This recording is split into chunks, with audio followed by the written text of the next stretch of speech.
जी जनाब, welcome back to the second part of strategic management class. हम बात कर रहे थे स्ट्रेटेजिक मैनेजमेंट मॉड्यूल की। 4 पॉइंट्स इसमें हमने डिस्कस किए। इस स्ट्रेटेजिक मैनेजमेंट के पहले पॉइंट में स्कैनिंग करनी है आपने, इन्वायरमेंटल स्कैनिंग, ठीक है। स्ट्रेटेजी फॉर्मुलेशन, स्ट्रेटेजी इंप्लीमेंटेशन और measurement performance. Strategy strategy formulation में हमें क्या क्या चीजें ऑब्जर्व करना होती है। Number one, where do we want to be, हम कहाँ जाना चाहते हैं, हमारी कंपनी की डायरेक्शंस क्या हैं, ठीक है।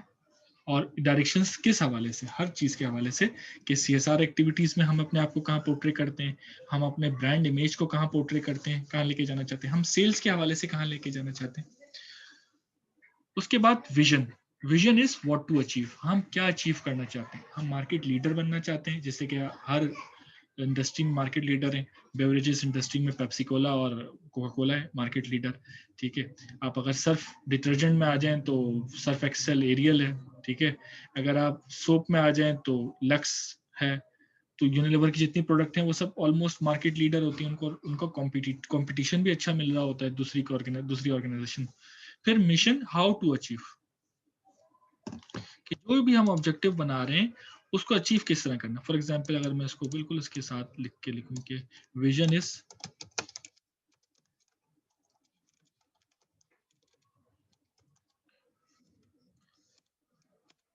And mission is how to achieve,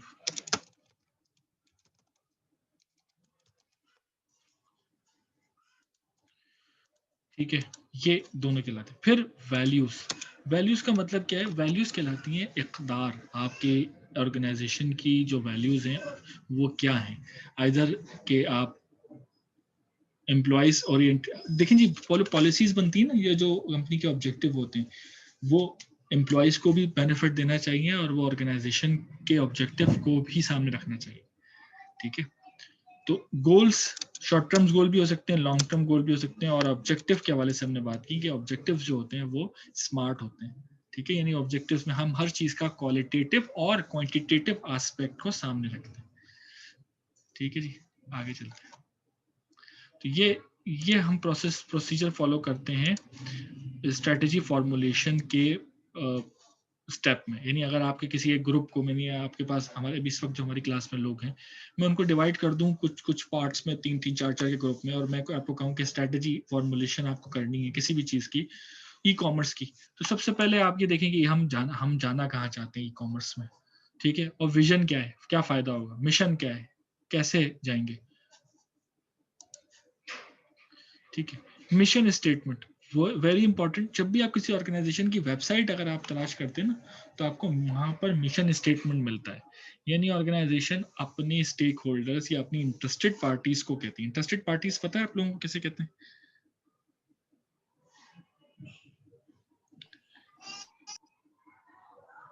जो sir as a shareholder work कर रहे होते हैं।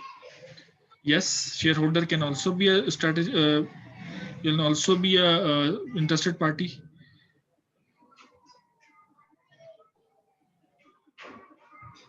सर हमारे कस्टमर्स भी हो सकते हैं इंटरेस्टेड पार्टी। बिल्कुल ऐसा ही है, कस्टमर भी इंटरेस्टेड पार्टी हो सकते हैं। Very good point. और बताइए, और कोई ऐड करना चाहे? शहरियार, काशिफ, अकबर, इलियास साहब।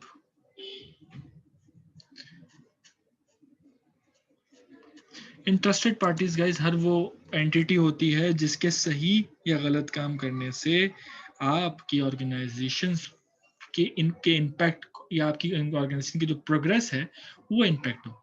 इसकी मिसाल बहुत आसान है कि फॉर एग्जांपल मैं कहता हूँ कि जिस तरह हमारी एक घर का निज़ाम चलता है वैसे ही ऑर्गेनाइजेशंस भी चलती हैं। यानी जैसे कि ऑर्गेनाइजेशन में क्या होता है कि एक मार्केटिंग डिपार्टमेंट होता है, सेल्स डिपार्टमेंट होता है, जिनका काम होता है रेवेन्यू जनरेट करना। तो हमारे घर में भी बड़े भाई का, वालिद का, समटाइम्स जो कि वो तमाम लोग जो कि जॉब करते हैं, चाहे वालदा हो, बहन हो, उनका काम क्या होता है, वो रेवेन्यू जनरेट कर रहे होते हैं। एडमिनिस्ट्रेटिव एक्टिविटीज वालदा कर रही होती हैं, क्या चीज़ें लेकर आनी है, किस चीज़ को किस तरह रखना है, हर चीज़ एडमिनिस्ट्रेटिव लेवल। फिर हम एक्सपेंसेस भी कर रहे होते हैं कि बच्चों की पढ़ाई पे खर्च कर रहे होते हैं, मेडिकल एक्सपेंसेस भी कर रहे होते हैं। तो नियर और लेस जो डायनामिक्स है ना ऑर्गेनाइजेशन की और घर की, वो एक जैसी होती है। अब सोचिए कि हमारे घर के इंटरेस्टेड पार्टीज कौन कौन है। इंटरेस्टेड पार्टीज हमारे घर के कौन कौन से लोग हो सकते हैं? नंबर 1 के इलेक्ट्रिक, कि अगर आप घर में बहुत सुकून से बैठे हो लेकिन लाइट चली है तो क्या होगा? क्या होगा कि आप अगर ऑर्गेनाइजेशन में भी देखें सब चीज़ें सही हो लेकिन इलेक्ट्रिसिटी का निज़ाम सही ना हो तो ऑर्गेनाइजेशन में डाउन टाइम आ जाता है, मशीन नहीं चल सकती। इस तरीके से हमारी पूरी लाइफ बड़ी डिस्टर्ब होती है जब लाइट नहीं होती। तो इसके ऑल्टरनेटिव हम रखते हैं, जनरेटर रखते हैं, यूपीएस रखते हैं, सोलर सिस्टम रखते हैं, ताकि हम इम्पैक्ट ना आ सके हमारे हमारे काम पे। इस तरीके से हम ग्रोसरी, घर के जो सौदा सेल्फ है वो भी हम लेकर आ रहे होते हैं, और उसके लिए हमारे डिफरेंट वेंडर्स होते हैं। तो इंटरेस्टेड पार्टीज भी वही होती हैं, वही लोग हैं तमाम ऑर्गेनाइजेशन की, जिसमें मैं आपको एग्जांपल दे देता हूँ।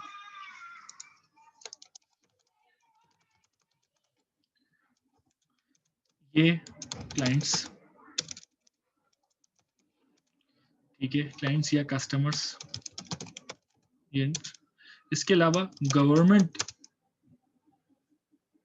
और लीगल डिपार्टमेंट्स, ये भी आपके इंटरेस्टेड पार्टीज होते हैं। बिकॉज आपका कोई ऐसा काम है कि गवर्नमेंट की तरफ से रेगुलेशंस आ गई, जिस तरीके से अभी रेगुलेशंस है कि दुकानों को जल्दी बंद कर लेना है या स्टाफ को 50% बुलाना है, 50 इयर्स के ऊपर के लोगों को नहीं बुलाना। तो ये सब गवर्नमेंट और लीगल डिपार्टमेंट की तरफ से एसओपीज होती हैं, उसको फॉलो करना मैंडेटरी होता है, ठीक है। इसके अलावा आपके सप्लायर्स और ऑल्सो वेंडर्स। इसके अलावा आपके स्टेक होल्डर्स, बिकॉज उनका फाइनेंशियली इनपुट होता है, या शेयर होल्डर्स।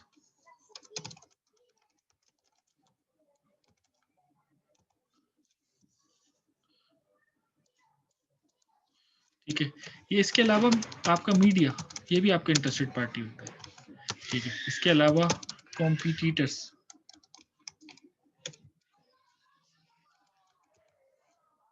ये भी आपके इंटरेस्टेड पार्टीज होते हैं। तो आप जो मिशन स्टेटमेंट बनाते हैं वो इन सब लोगों के लिए ऐसे बनाते हैं कि इन सबको कम्युनिकेट हो जाए। Mission statement is in the absence of clear defined direction, one is forced to concentrate or confusion will ultimately consume you. अच्छा,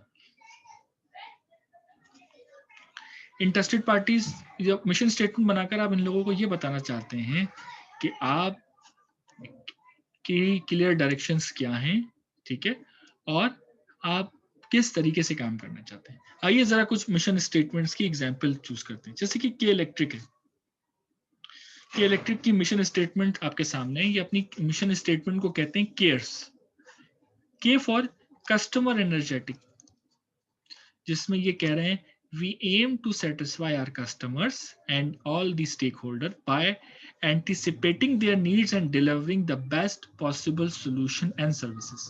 अब देखिए इन्होंने अपनी जो वो है और अपनी जो मिशन स्टेटमेंट है उसको कितना वर्सटाइल कर दिया, कितना उसको कैटेगराइज कर दिया कि इसमें कस्टमर के लिए जो काम कर रहे हैं वो इन्होंने मेंशन किया।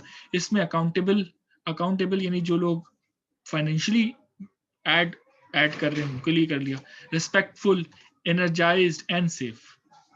तो अगर हमें थोड़ा सा इसको जूम करूं तो आपको नजर आएगा कि इन्होंने सब स्टेक होल्डर यानी सब इंटरेस्टेड पार्टीज को इन्होंने खुश किया है या इन्होंने इस पे काम किया। नजर आ रहा है आप लोगों को क्लियर?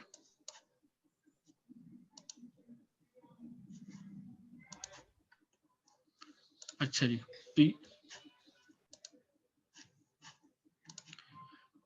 कोई सवाल है आपका तो कर सकते हैं या चैट बॉक्स में भी लिख सकते हैं ताकि हम वहां से भी सवाल ले लें।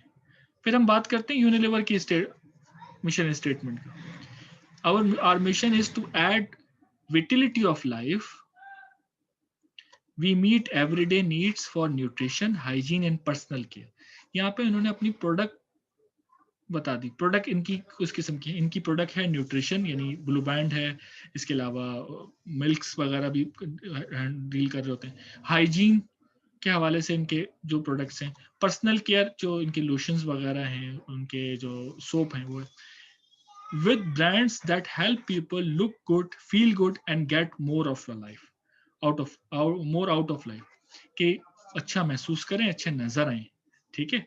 And purpose to add vitality of life, कि इनका कोशिश है कि लाइफ को प्रॉपरली इस्तेमाल कर सकें, लाइफ को प्रॉपरली जो है इंजॉय कर सकें, रिलैक्स फील करें उनकी प्रोडक्ट। फिर बिजनेस न्यूट्रिशन, इन्होंने 3 एस्पेक्ट को इन्होंने सामने रखा है, पर्पस को सामने रखा है, बिजनेस को और वैल्यूज को, कि ये क्या वैल्यू ऐड कर रहे हैं, ये ऐसी क्या खासियत है जो अपनी कस्टमर अपनी क्लाइंट्स में ऐड कर रहे हैं। तो उन्होंने उसको किया है look good, feel good and get more out of life. Paper में समटाइम्स क्या होता है कि आपको किसी कंपनी की मिशन स्टेटमेंट को एवेलुएट करने को कहा जाता है कि उसमें कौन कौन सी चीज़ों को एक्सपेक्ट किया गया, जैसे कि के इलेक्ट्रिक की इस मिशन स्टेटमेंट में हमने क्या देखा कि इन्होंने अपनी मिशन स्टेटमेंट को CARE और S से डिनोमिनेट किया और इन्होंने उसका नाम दिया केयर्स, जो कि वैसे ही अट्रैक्टिव वर्ड है। केयर का मतलब ख्याल रखना। ऑर्गेनाइजेशन खुद कह रही है कि हम ख्याल रख रहे हैं, लेकिन किन किन लोगों का?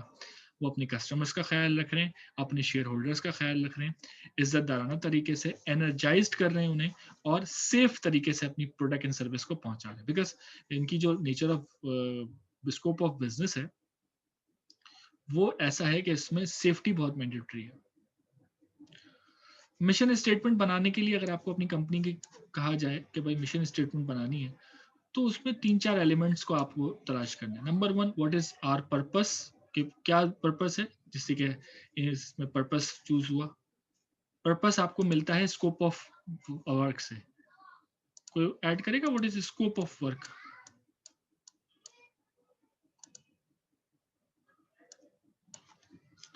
ये बताएगा स्कोप ऑफ वर्क किसे कहते हैं?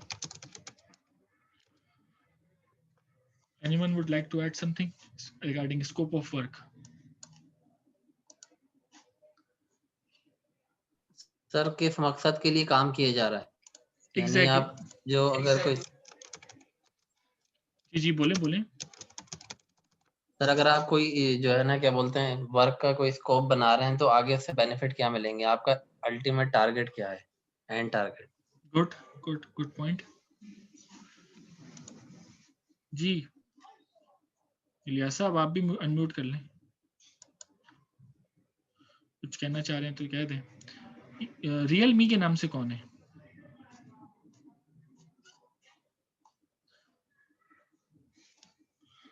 जी जनाब, स्कोप ऑफ वर्क बताइए। काफी बार हमने क्लास में डिस्कस किया है scope of work.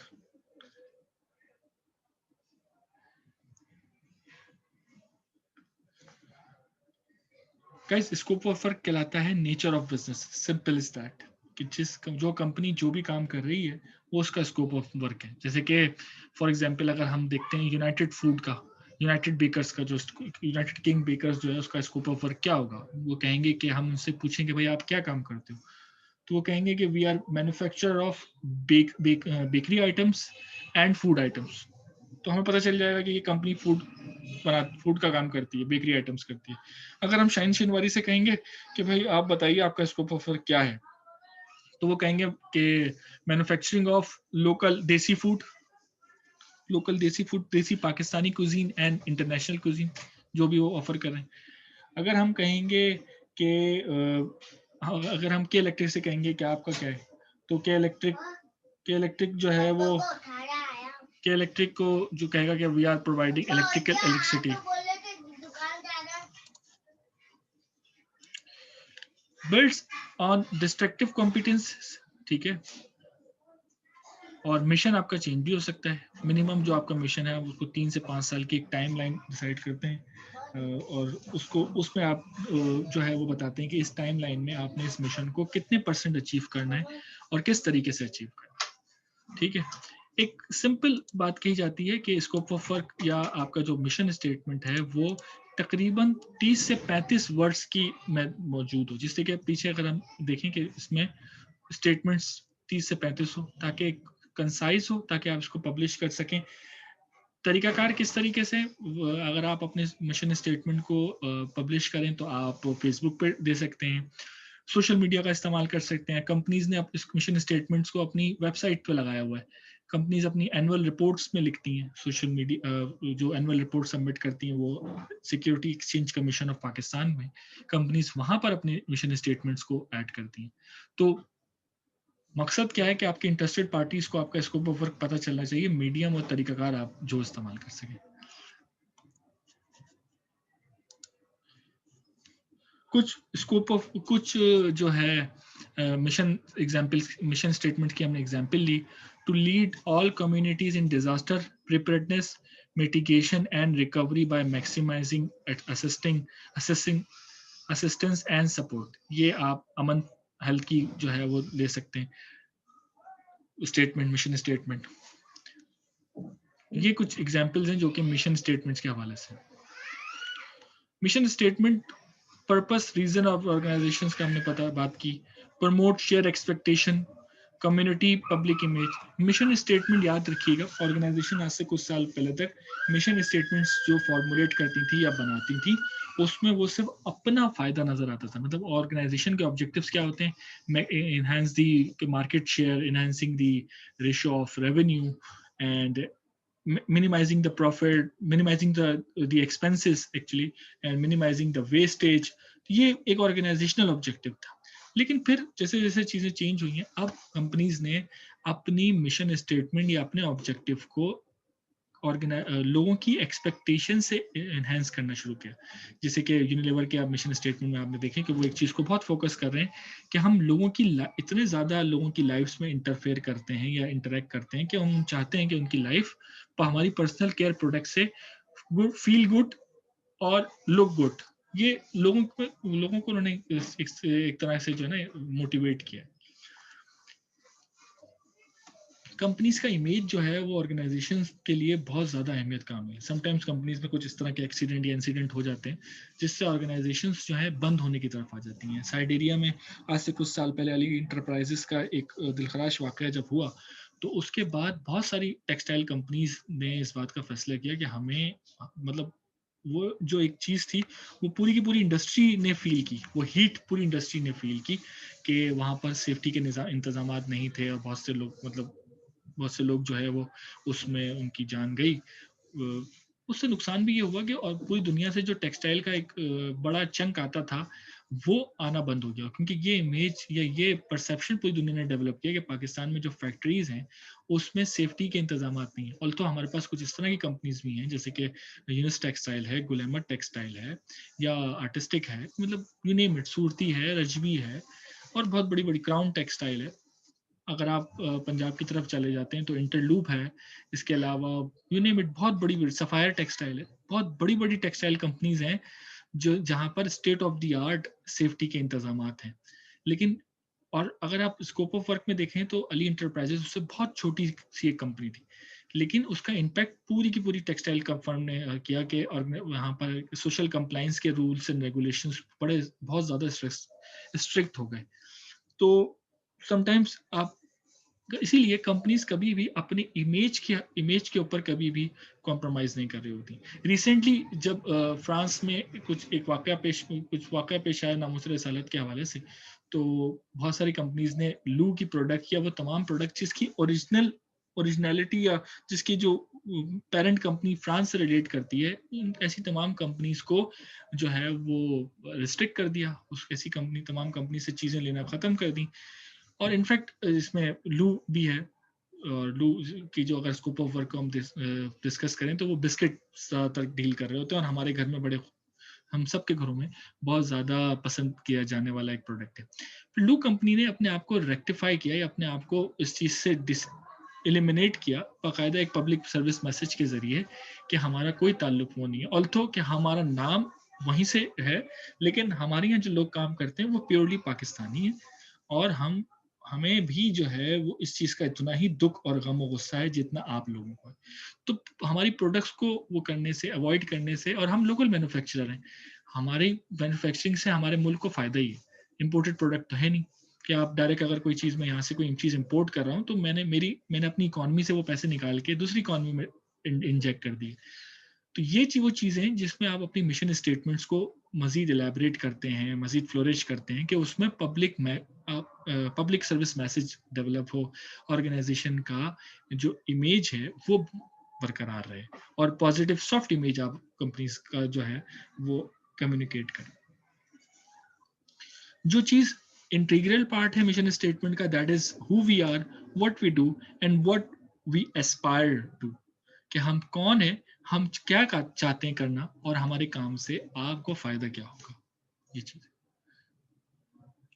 Strategic flexibility के हवाले से बात करते हैं कि जब भी कोई डिसीजन आप लेते हैं जिसका ताल्लुक लॉन्ग रन में होता है, तो उससे फायदा आपको, उससे आपको उस हवाले से आपको थोड़ी सी फ्लेक्सिबिलिटी शो करना होती है कि आपको फेज वाइज उस चीज को लेके चलना होता है।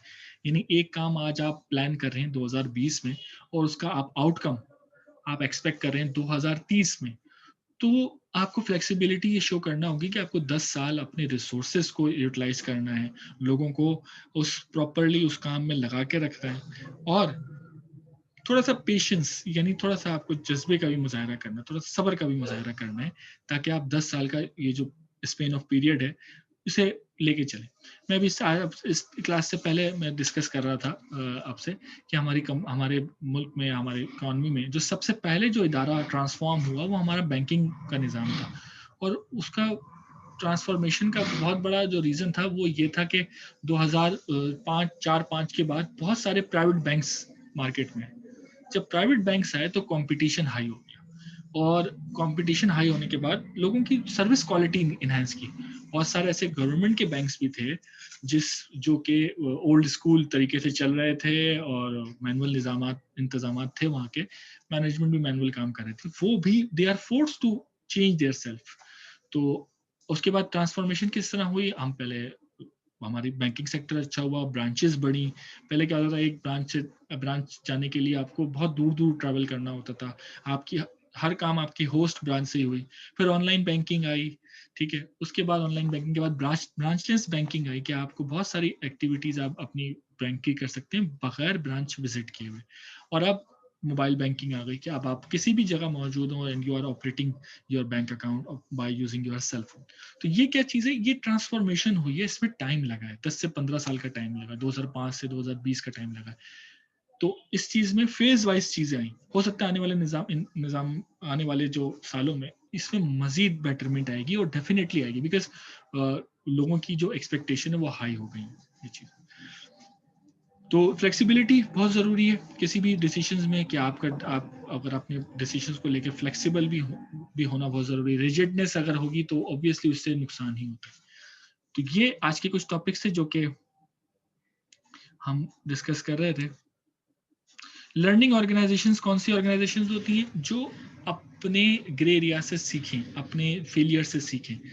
बहुत सारी ऑर्गेनाइजेशंस जो हैं वो अपनी प्रॉब्लम से या अपने व्हाट आई कैन से अपनी इश्यूज से नहीं सीखती।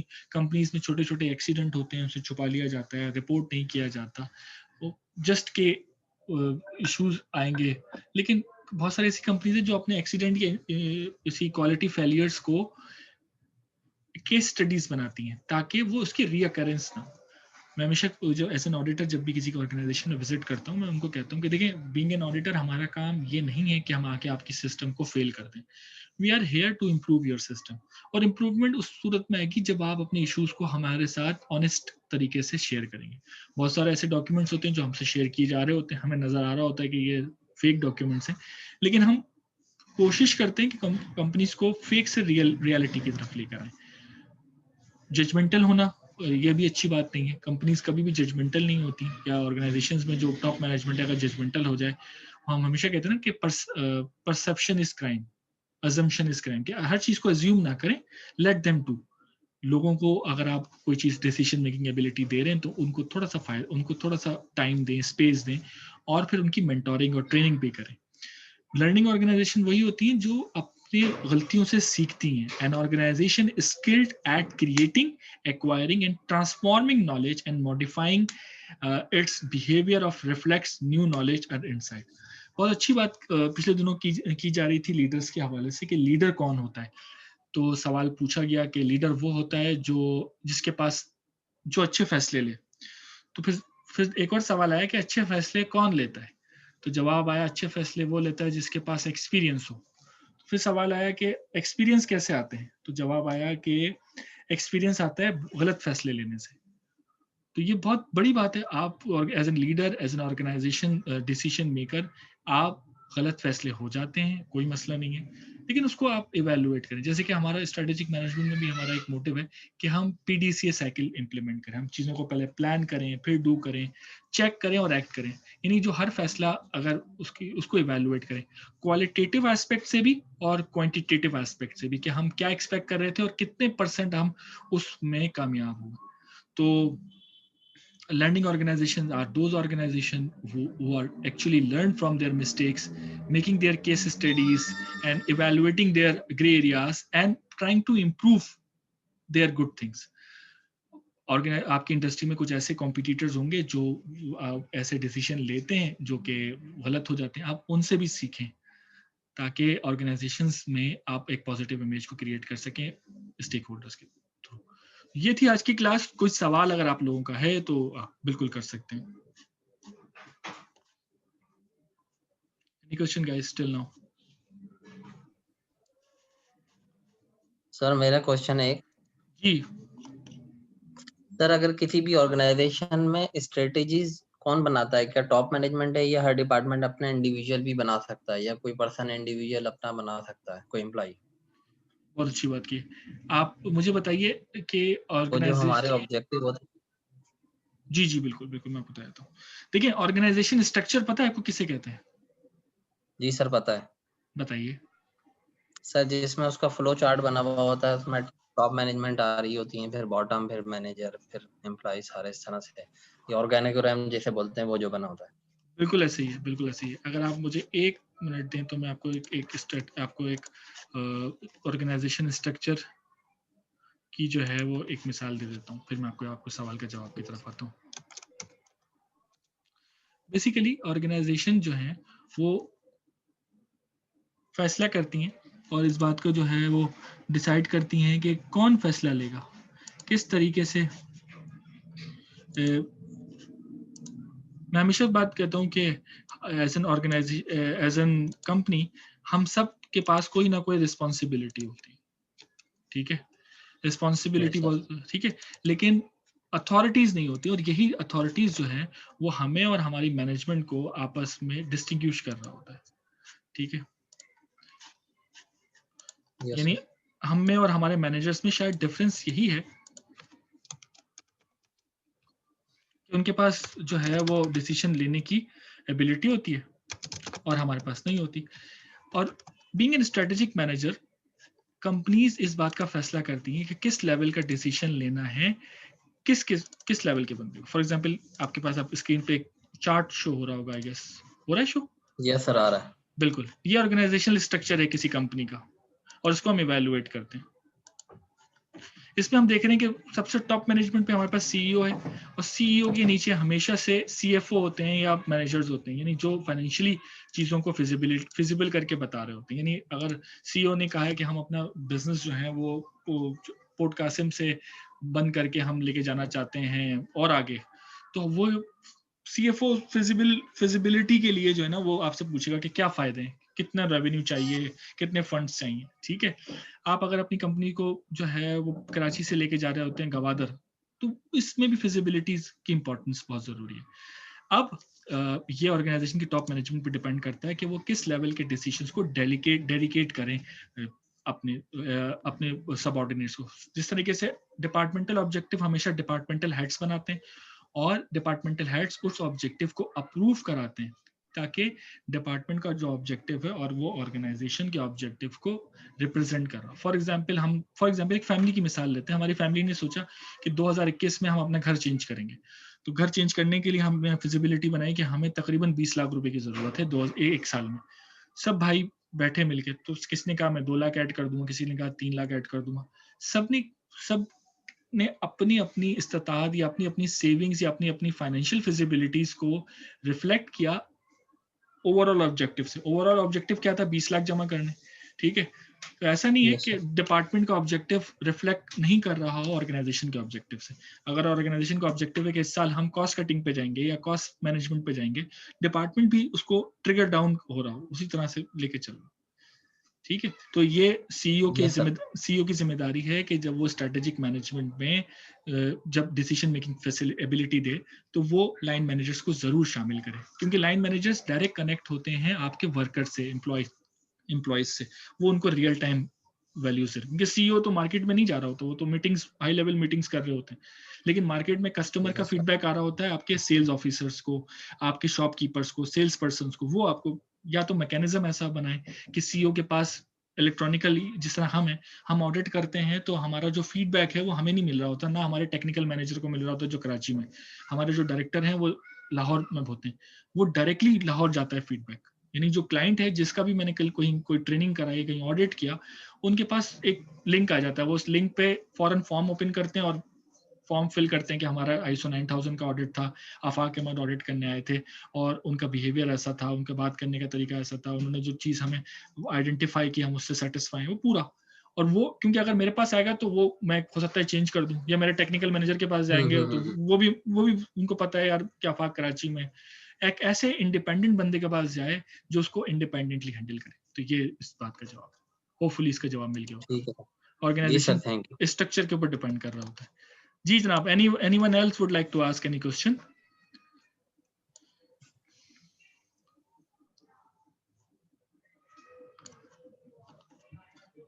अच्छा जी, कोई सवाल नहीं है तो उसका मतलब या तो सब समझ में आ गया या कुछ समझ में नहीं आया।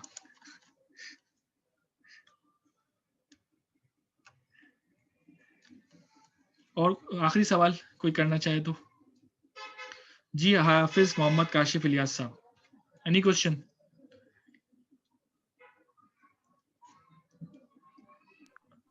नो सर, सब चीजें क्लियर हैं सर।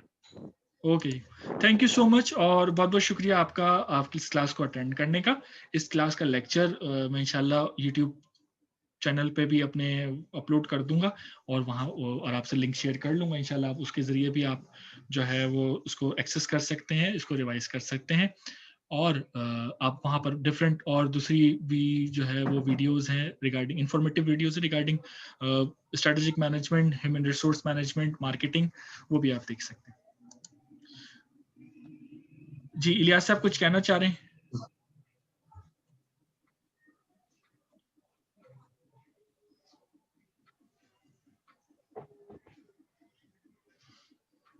नेक्स्ट क्लास हमारी अगेन संडे को होगी।